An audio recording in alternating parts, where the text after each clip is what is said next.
राम राम जी सबको। राम राम। कभी ढीली राम राम लो के बाद राम राम। हमारे बीच में हमारे बहुत ही वरिष्ठ हरियाणा प्रदेश के बहुत वरिष्ठतम विधायकों में से एक, जो 5वीं बार विधानसभा में पहुंचे हैं, हमारे आदरणीय जगबीर सिंह मलिक जी। हमारे बीच में हमारे बहुत ही वरिष्ठ विधायक अहिरवाल की धरती से, जो पूर्व मंत्री रामविलास शर्मा जो अध्यक्ष थे बीजेपी के, उनको हराकर अहिरवाल की धरती से आपके बीच में जीत के आए बहुत बड़े बहुमत के साथ, राव दान सिंह जी।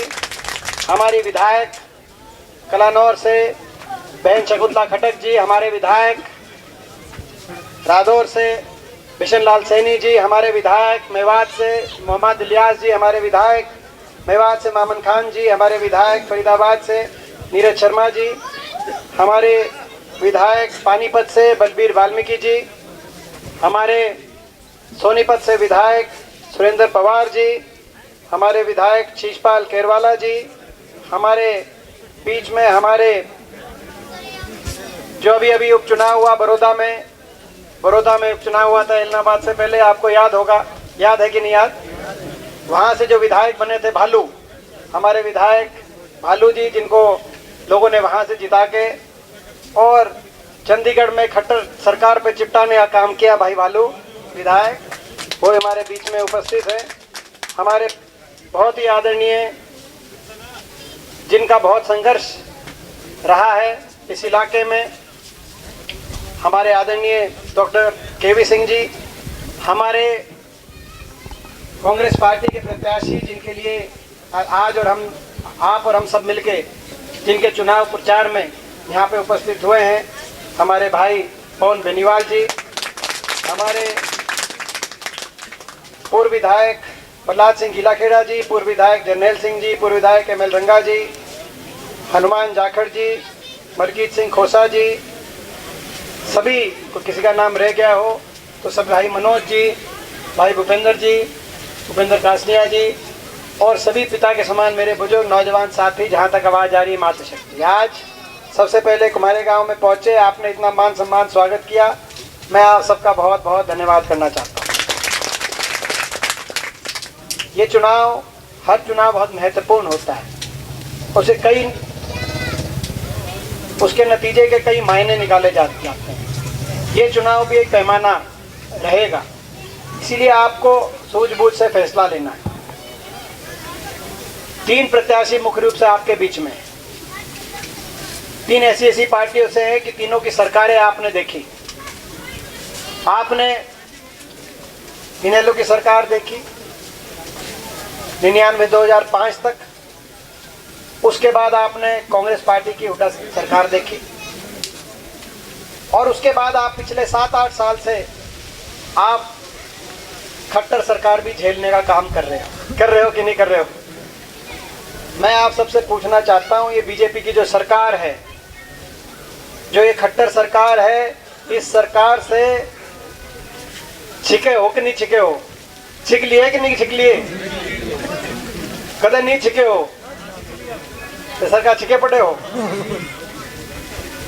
तो ये तीनों के कार्यकाल आपके आगे। आपको याद होगा जब हमारी सरकार थी हरियाणा में, कांग्रेस पार्टी की सरकार, चौधरी भूपेंद्र सिंह हुड्डा जी के नेतृत्व में 10 साल हरियाणा खुशहाली के और विकास के रास्ते पे रहा। 10 साल में हरियाणा में कोई आंदोलन नहीं, 10 साल हरियाणा में कहीं पुलिस को लाठीचार्ज करने की आवश्यकता नहीं, कहीं पुलिस को गोली चलाने की आवश्यकता दूर की बात है। 10 साल में किसी को खरोच भी नहीं आई। आपसी भाईचारे खुशहाली के रास्ते हरियाणा विकास के मामले में आगे बढ़ा, और देश में हरियाणा की गिनती विकास के मामले में जो सबसे आगे प्रदेश खड़े थे, उनमें हरियाणा की गिनती हुई। चाहे वो प्रति व्यक्ति आय हो, चाहे प्रति व्यक्ति निवेश हो, विकास दर हो, चाहे खेल खिलाड़ियों का मान सम्मान हो की बात हो, चाहे वो किसान के भले की बात हो या गरीब आदमी के हितकारी योजनाओं की बात हो, हरियाणा का नंबर देश में सबसे आगे के राज्यों में आया।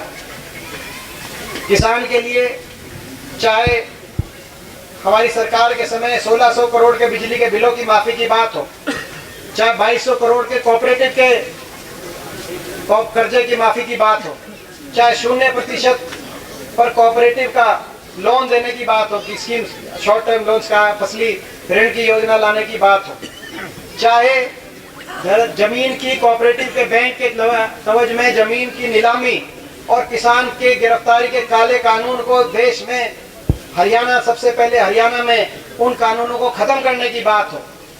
जब कांग्रेस पार्टी की सरकार थी, चौधरी भूपेंद्र सिंह हुड्डा जी की कलम चली तो किसान के हित में कलम चली 10 साल आपके बीच में, चाहे वो भाव की बात हो। मैं आपसे पूछना चाहता हूँ, आज ये खट्टर सरकार आपने देखी, आपने हुड्डा सरकार भी देखी, धान दुगने में किसान का लिया जाता था और डीजल आधे में दिया जाता था कि नहीं दिया जाता जब हमारी सरकार थी।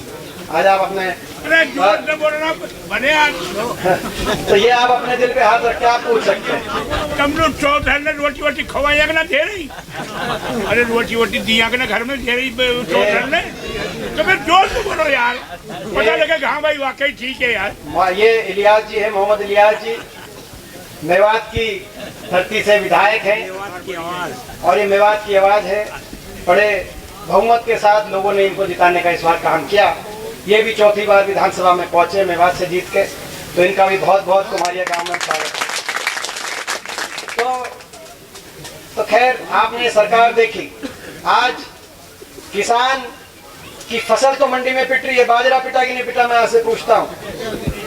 धान पे कंडीशन लगा दी, पहले कह रहे थे 25 सितंबर से खरीदेंगे, फिर 1 को खरीदेंगे, फिर 11 खरीदेंगे, फिर आंदोलन किया हम लोगों ने जाके एक मंडी में पहुंचे, तब जाके खरीद शुरू करी मसा, और 33 क्विंटल लिया जाता था, जहां वो आज 1 एकड़ पे 25 क्विंटल लेने की कंडीशन लगा दी। पहले कंडीशन नहीं थी, आपको अगर सरकार याद है तो। किसान की फसल तो मंडी में पिट रही है और किसान सड़क पे पिट रहा है, ऐसा राज, मैं गलत तो नहीं कह रहा।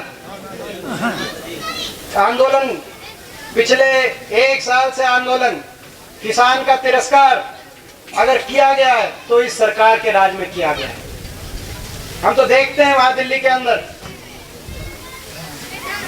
आज दिल्ली के संसद के अंदर जो तिरस्कार है, आपका बच्चा होने के नाते मेरे को आपके बीच में मैं ना बताऊं तो कहां बताऊं, क्योंकि वहां पे 15 सांसद हरियाणा से जाते हैं। दिल्ली संसद में 10 लोकसभा के और 5 राज्यसभा के, 15 में से 14 बीजेपी के। तो एक विपक्ष के एकमात्र सांसद के नाते जो मैं देखता हूं आपके बीच में रखना मेरा फर्ज है। किसान की मांग को मानने से मना किया, किसान को किसान मानने से मना किया इस सरकार ने। बीजेपी सरकार ने कहा कि उपद्रवी हैं, आतंकवादी, खालिस्तानी हैं, और उसके बाद किसान को इंसान मानने से भी मना किया। इतने किसानों की जान चली गई। किसी ने एक सहानुभूति के 2 शब्द, संवेदना के 2 शब्द भी किसान के लिए अगर नहीं कहे, नहीं तो जब अगर किसी की मृत्यु होती है तो जो स्थानीय आदमी है, कोई सांसद विधायक, वो तो सुख दुख में आता है, लेकिन किसान के आंसू पोंछने भी सरकार की तरफ से या इनेलो की तरफ से, आज इनेलो पार्टी लड़ रही है किसान का नाम लेके, उनकी तरफ से कोई किसी किसान के घर में आंसू पोंछने भी, जो 500 किसानों की जो मौत हुई, जिसमें से बहुत से हरियाणा के किसान हैं, कोई आंसू पोंछने भी कोई मंत्री संतरी पहुंचा नहीं। मैं धन्यवाद करता हूं कांग्रेस पार्टी चौधरी भूपेंद्र सिंह हुड्डा जी का और सारे विधायकों का, पूरा विधायक दल, यहाँ पे बहुत विधायक आज आपके गांव में आए। मैं इनका धन्यवाद करता हूं कि हुड्डा साहब के नेतृत्व में फैसला लिया कि जहां कोई अगर किसान की इन धरनों पे अगर किसी किसान की जान कुर्बान होगी तो वहां हुड्डा साहब के नेतृत्व में कांग्रेस विधायक दल पहुंचेगा और 2-2 लाख की आर्थिक मदद विपक्ष में होने के बावजूद देश में अगर कहीं की गई, नहीं तो इनकी सुध नहीं ली, नामो निशान चला गया, लेकिन उनकी सुध नहीं ली। जा सकती थी, इनेलो के नेता भी जा सकते थे, अभय सिंह जी भी जा सकते थे, किसी का दुख बांटने जा सकते थे इन किसानों के लिए। अगर कोई मदद नहीं करनी थी तो कम से कम आंसू पोंछने जा सकते थे, लेकिन नहीं गए। बीजेपी को तो खैर क्या, बीजेपी तो जो है, लखीमपुर में आपने देखा, लखीमपुर में रौंद दिए गए, टायरों के नीचे रौंद दिए गए। मंत्री अभी भी गृह मंत्री बने हुए देश के, और लोग पूछते हैं आप चले गए लखीमपुर, इसीलिए गए थे। अगले दिन जब मैं वहां गया, मैं इसलिए गया था, प्रियंका जी और हम गए थे कि देश के गृह मंत्री, उप गृह मंत्री हैं, गृह राज्य मंत्री, उनके बेटे इसमें मुख्य आरोपी हैं, वो लखीमपुर के सांसद हैं।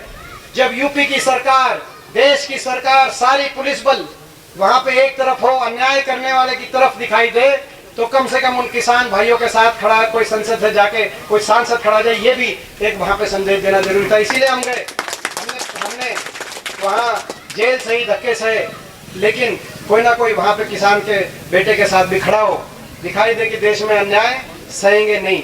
इस चुनाव में आपको इसका हिसाब किताब, दूसरा आपने हिसाब किताब पूरा करना है। बीजेपी जेजेपी सरकार जिन्होंने हरियाणा को पटरी से उतार दिया, सारी स्कीम्स बंद कर दी, केवल किसान की बात नहीं, गरीब आदमी की। हमारे समय, हुड्डा सरकार के समय 100-100 गज के प्लॉट की स्कीम, 4 लाख परिवारों को 100-100 गज के प्लॉट दिए गए।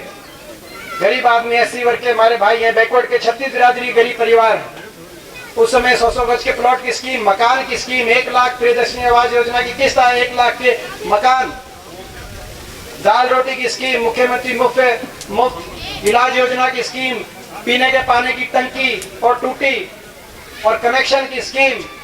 आज सारी स्कीम्स को अगर बंद करने का काम हुआ है तो बीजेपी की सरकार में हर गरीब परिवार आज बेरोजगारी और महंगाई की चोट किसान पे, गरीब आदमी पे, तो आज हर वर्ग, केवल किसान नहीं, गरीब आदमी, किसान,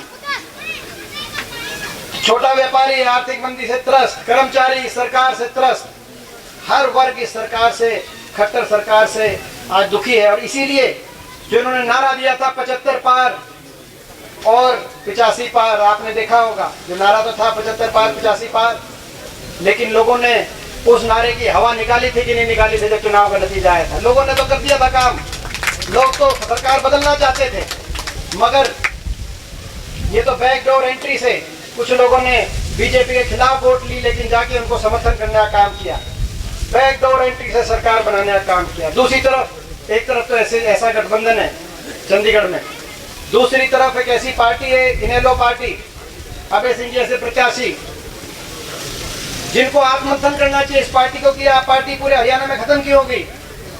जब चुनाव हुए तो पूरे प्रदेश में 2019 में चुनाव विधानसभा में पूरे प्रदेश में मात्र 2 सीटों पे इनकी जमानत बची, 1 विधायक और 1 सीट पर जमानत बची, बाकी 88 सीटों पे जमानत क्यों जब्त हो गई? सारे विधायक बैठे, पूरे हरियाणा कोने कोने से, हर जिले से आए, हरियाणा के हर जिले से जो विधायक आए, ये गवाही इस बात की देंगे कि जो इनेलो के प्रत्याशी थे, कहीं 100 वोट, कहीं 50 वोट, पार्टी समाप्त की हो गई, कुछ तो खता रही होगी। लोग यूं बेवफा नहीं होते। पूरे प्रदेश के अंदर, सारा प्रदेश, एक-एक जिला, सारे प्रदेश एक-एक जिला साफ की होगी।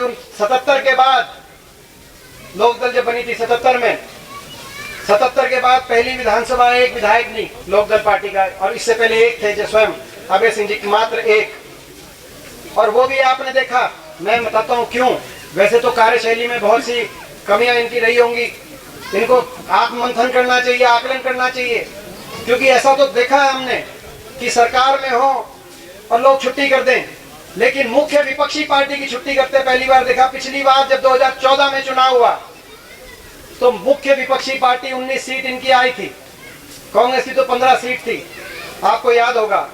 पहली बार लोगों ने सरकार के साथ साथ मुख्य विपक्षी पार्टी की भी छुट्टी करी, 1 विधायक आया और कांग्रेस के 31 विधायक विधानसभा के अंदर चौधरी सुंदर सिंह हुड्डा जी के नेतृत्व में आए।